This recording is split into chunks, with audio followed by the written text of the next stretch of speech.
ভয়াবহ অগ্নিকাণ্ড। শেখ হাসিনার বাসভবনে কি ঘটল জানুন। সমস্ত চাঞ্চল্যকর বিস্তারিত। ধ্বংসাত্মক অগ্নিকাণ্ড। শেখ হাসিনার বাসভবন সুধা সদনে এখনও জ্বলছে আগুন। গতকাল রাতে ধানমন্ডি ৩-২ নম্বরে ভয়াবহ ভাঙচুর ও অগ্নিসংযোগের পর সুধা সদনে অগ্নিসংযোগ করা হয় এবং এখনও আগুনটি এক মুহূর্তের জন্য থামছে না।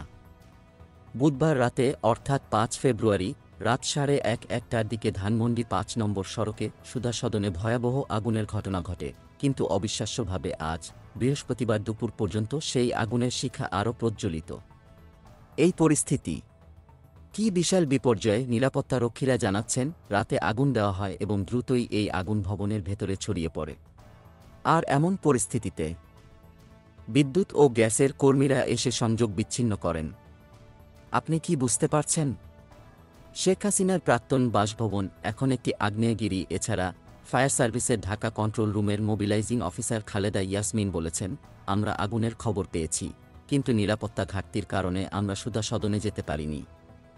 ভাবুন, এর অর্থ কী হতে পারে? তবে আরও অবাক করার মতো ব্যাপার, শেখ হাসিনা গণভবনে যাওয়ার আগে এই সুধা সদনে থাকতেন। তাহলে কি এই আগুনটি কোনো রাজনৈতিক উদ্দেশ্যে করা হয়েছে?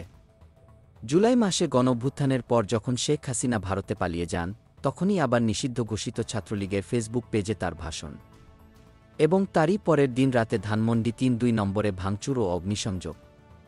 এই ঘটনাগুলি কি পূর্ব পরিকল্পিত ছিল? কি ঘটছে পরবর্তী সময়ে? দেশের রাজনৈতিক অঙ্গনে যেন ভয়ের ঝড় বইছে।